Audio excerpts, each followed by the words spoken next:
skip natin guys.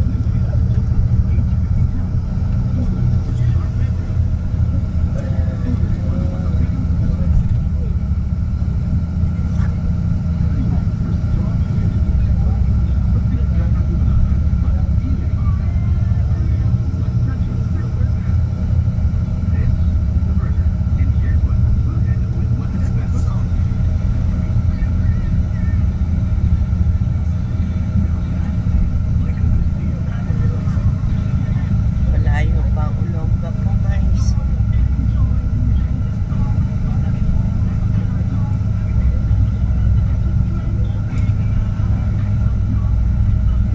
Malayo pa. Mga alas anong oras na? Alas 7.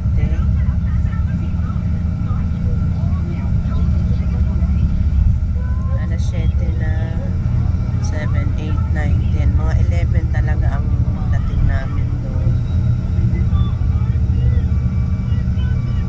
Yan, 4 na oras ang biyahe.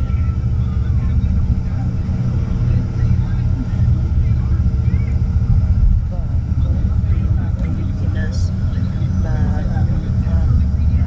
Maganda kaya ng Pilipinas guys. Kaya lang, bakit ba sinasabi kong ang ganda ng Pilipinas tapos may kaya lang?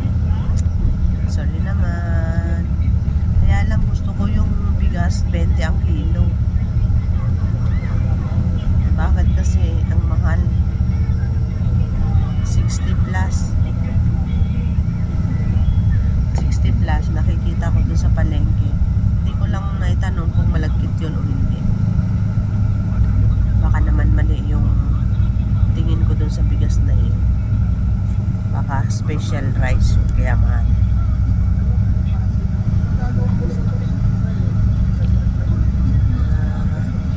Diba ang ganda-ganda ng ng Pilipinas guys. Lalo na siguro sa araw. Kaya lang pag sa araw hindi naman natin sila makikita ng balon. Diba? Nandito na naman kami sa ilalim ng tulay. Tapos doon meron pang taas ng tulay. Meron pang ganyan. Diba nakakatuwa? Ang saya. Ang daming overpass. Para kaming dumadaan sa bulati ng manok. Hindi mo malaman kung saan ang ending. Dahil paikot ng paikot. Parang nasa Bahrain din ako. Yan o. Ang lalim ng ang daming overpass. Daming tulay sa taas. Dilim na talaga ba?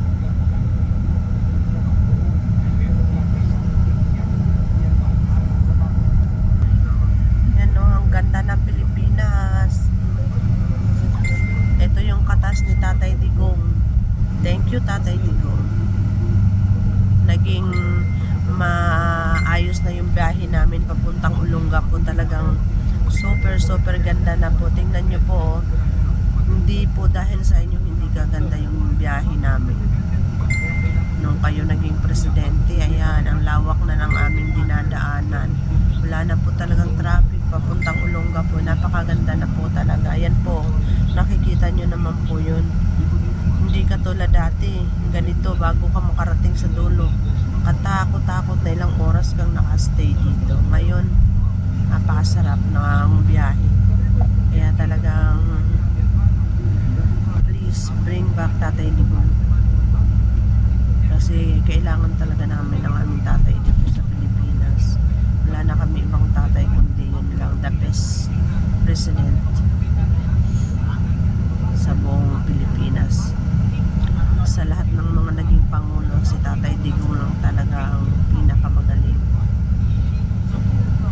pinakamaayos, pinakamapagmahal sa Pilipinas. Kaya ibalik ninyo sa amin si Tatay Digong.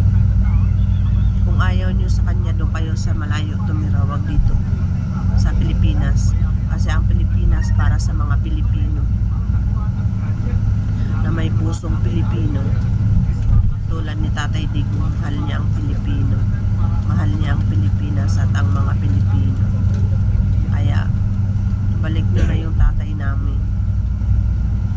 Kung meron man siyang dapat i-serve na kasalanan dito sa Pilipinas, hindi sa ibang bansa, kasi hindi naman siya naging kaparte dito doon sa ibang bansa. At dito sa Pilipinas, yung mga kumuha sa kanya hindi rin naging kaparte dito sa atin sa Pilipinas.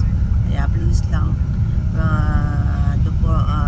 Duterte supporters, pray tayo guys, pray na may balik dito sa Tatay Digong. Tingnan niyo, ang ganda-ganda ng lugar.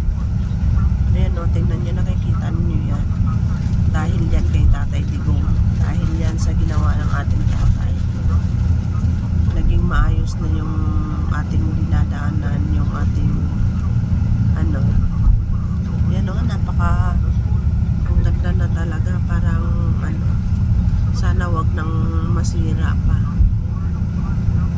diba? Dire-diretso na yun, walang ka-traffic guys, hanggat hindi malulubat yung cellphone ko at hindi mapuno yung memory, kasi mahinang nilalang lang yung cellphone ko kasi hindi ako rich kid. Kaya tingnan nyo, subaybayan ninyo kung gaano kagandang daloy ng takbo papuntang Olongapo.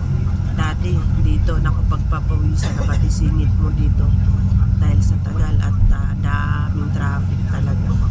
Kasalubong mo matraffic, papunta ka doon matraffic. Pero ngayon guys, tingnan nyo, napakasarap magbiyahe ng ganito, wala siyang traffic, diba? Galing mo talaga Tatay Digong, the best president ever. Kaya yun, kailan kaya magkakaroon ng Tatay Digong ulit na Inday Sara, tumakbo ka na ng presidente kahit wala kaming bayad, ikakampanya ka namin. Lahat ng buong pamilya mo, tatakbuhin mo na. Senator, congressman, lahat na yan. Kailangan kayo ng bayan ng Pilipinas. Hindi namin kailangan yung mga mayayamang hindi kami mahal. Dapat yung mamuno sa bayan marunong magmahal sa mga taong mahihirap. Ayan, tuloy, imbes mag-enjoy tayo, nagsermon tuloy ako sa inyo, bahala kayo dyan. Kasi naman tingnan nyo, wala talagang ka-traffic, kaya pwede tayong magkarera dito. Yun pagkarerahan yung sasakyan namin, kita nyo naman kung gaano kabilis. Lagi kami na-overtake kasi mas mabilis sila kaysa sa bus namin. Diba, nagmamadali sila, nakakadiretso na sila, hindi katulad before. Nako naman, talagang magbubuglot ka sa sobrang traffic, nakakagigil lang. Lahat na lang ng umaakyat na nagtitinda na, uubos mo na lang yung mga bariya mo sa bag para bumili ng bumili, kasi nga naiinip ka na sa traffic. Ngayon wala na makaakyat, dire-diretso na talaga ba? Napakasarap mabuhay sa Pilipinas pag si Tatay Digong ang aming presidente. Kaya ibalik ninyo ang aming Tatay Digong sa Pilipinas. Kailangan namin ang aming Tatay Digong dito sa Pilipinas. Tatay Digong ang malakas. Ayun naman diba maganda yung kanta ko, aray ko. Oh guys, kasi ay nalaos. Bagong Pilipinas, bagong mukha. Si Haina natulog na. Dinaan ko lang sa pag-vlog, tinulugan na kagad ako. Wow, it's my soul.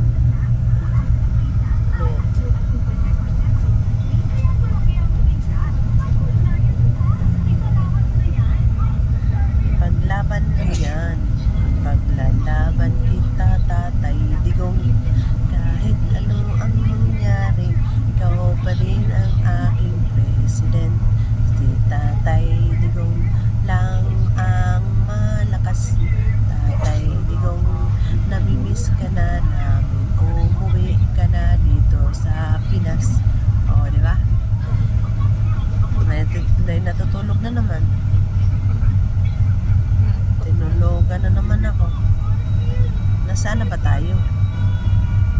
Nasa Pampanga na yata kami. Ang bilis na takbo.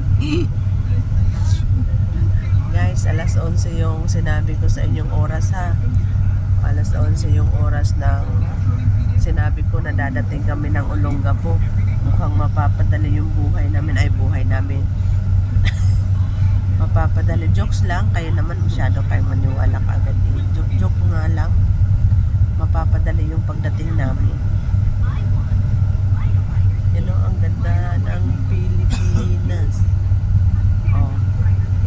Kasi palibhasa, ngayon lang ako nakagala. Oo. Kailangan ko lang umuwi sa amin, sa Olongapo. Ang gagawin lang ako. Diba? Ayan o, marami pang mga bahay sa baba, mga tulay na yung nasa taas. Saan ka pa ba kukuha ng magic sa Pilipinas? Sa Pilipinas na talagang malakas. Yan o, yan o, yan o. Sobrang ganda. Oh. Bantay sarado pa mga police.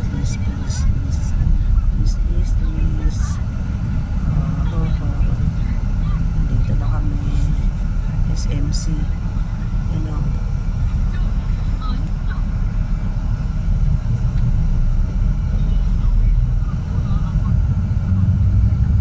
O diba? Walang ka-traffic.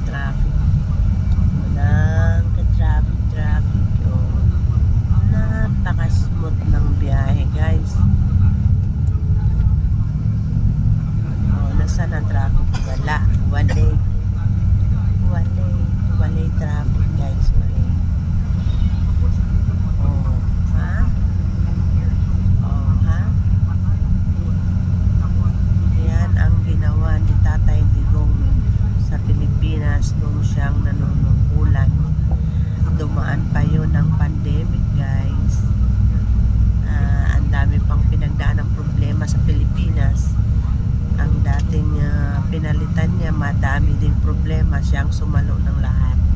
Tinambakan pa siya ng sakuna sa Pilipinas. Pero nanatiling Tatay Digong, nanatiling malakas. Determinasyon, napakatalino ni Tatay Digong. Talagang hindi na kayang ipagpalit. Tatay Digong lang talaga ang gusto namin.